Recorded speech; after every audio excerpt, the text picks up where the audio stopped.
In this tutorial, we're going to be talking about exercises for lordosis, and we're going to be talking about a particular type of exercise, and I'll also explain some of the reasons why we're using it and why it's good for lordosis. The exercises that we're talking about are what could be described as half kneeling. So we're going to be down on one knee. Now, why is this good for lordosis? Well, number one, it stimulates the static control of the hip. So the knee that's on the floor, it's got to be able to control and balance what the hip is doing. So it could highlight the tension through the front of the thigh. It could also highlight the activation of the glutes at the back. What we've also got are the glute medius and the glute minimus at the sides of the hip that have also got to stabilise what the hip is doing and keep it under control. So we're down on one knee and all of that is happening. So when we come to doing the exercise in a second, I'm going to be talking you through all the different points that you need to be thinking about when you do this exercise. There are also a number of exercises that can go along with this, but what we're going to focus on is just getting the stance right. We could then add in a pull-off press, an overhead press, or just a hold. Anything like that we can add in. We could do a cable row with it. There are 1,000,001 exercises we can do in this position, but we've got to get the underlying posture and position right, and that's what we're going to focus on when we come to doing the exercise in a second. The second reason this exercise is good is because it helps us position the pelvis. We know when we're in lordosis, we've generally got an anterior pelvic tilt, which is pulling the hips down into this position. So what we want to be able to do is level them out. When we go down onto one knee, it's an easy posture, or an easier posture, to be able to do that. So we are not only getting the stability through the hip, so the static stability through the hip, we're also getting the position of the hip that we want. Now, what this is allowing us to do is it's setting our pelvis in position. When we come to a later tutorial, I'm going to be talking about when two knees are on the floor. Now, this can be a little bit harder to get the pelvis because muscles are tighter and on both sides of the hip.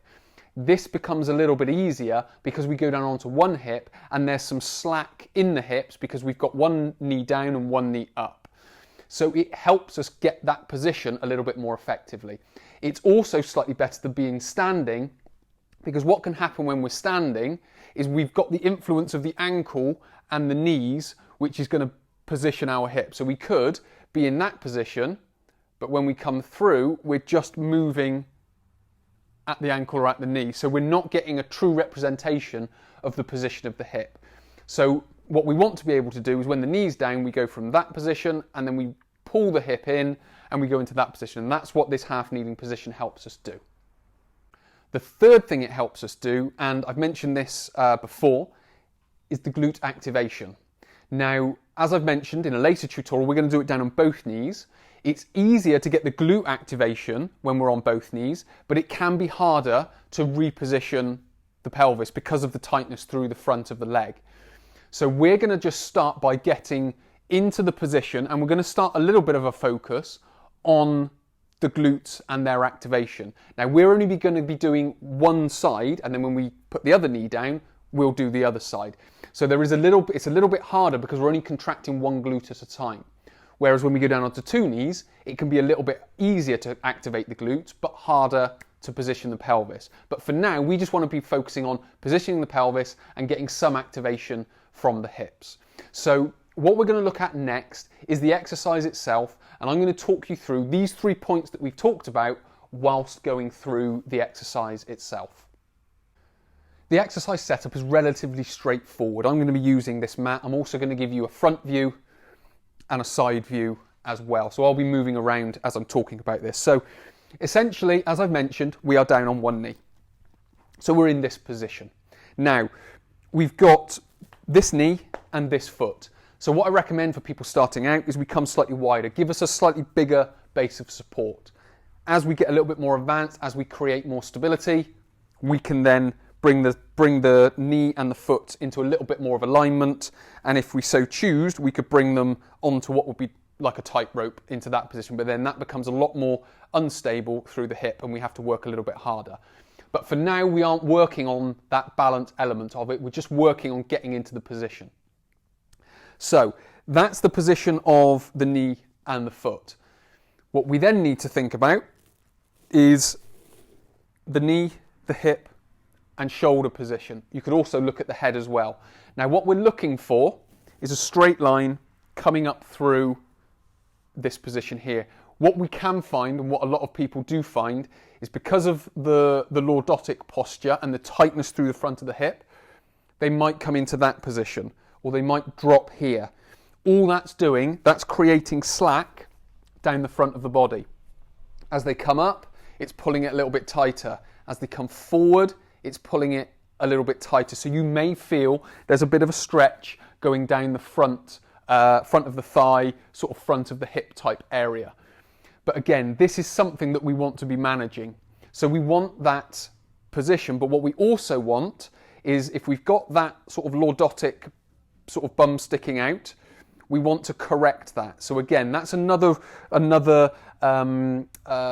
position that's going to create a little bit of slack. So as soon as we come from, let's just go through all three.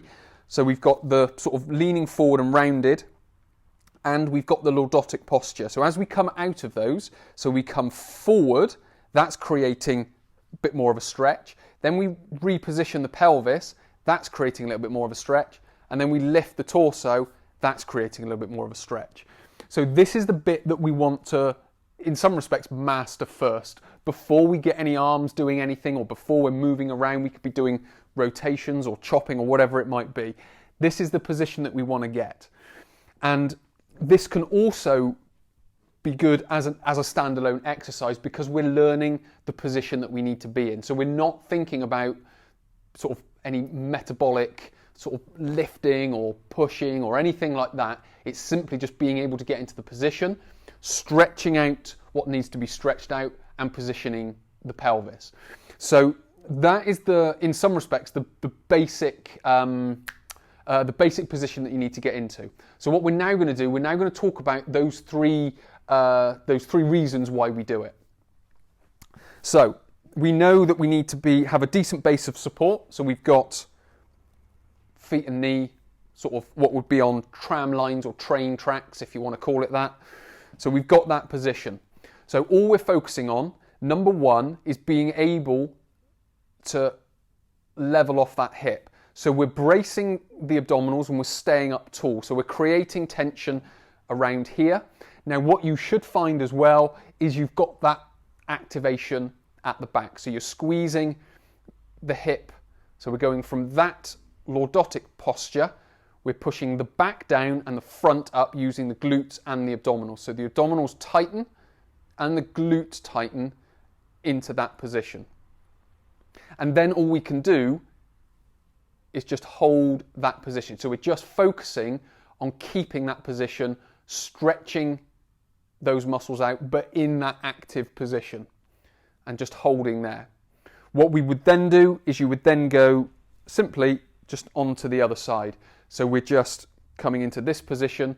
Again, we might have that sort of lordotic duck bum sticking out type thing. We need to tighten the abdominals, activate the glutes, push forward. So we're repositioning the spine. Now you've seen other videos of mine where we've talked about how we can progress into this. So we might start by lying down. So we would start by sort of lying down into this position, just getting used to flattening the lumbar spine. So you could start there. Then we're coming into this position again, getting a little bit of hip extension, activating the glutes, and then we would work up into this position. So we've talked about that progression, but this is more about those three reasons, or those three elements or three components as to why we use this position. Because we get the static stability through one side of the hip. So again, we can then identify which one is more so than the other. So we would come into that position. The second thing is that we can reposition the pelvis in that upright position. And then the third thing is we can activate the glute and hold the pelvis in position with the active glute. And then when we come up into standing, it's then we recognize all of those things, and then we can manage, if we are sort of moving at the knee and the ankle, we can manage that as we go. So hopefully this has been helpful. Hopefully it's given you a better understanding of another exercise or another position or another posture that you can use to first of all identify where any tightness might be, and then you can start building the stability of your hip. You can start activating the glute, and you can also start sort of repositioning the pelvis as well. So many thanks for watching. My name is Chris. I will speak to you in the next tutorial.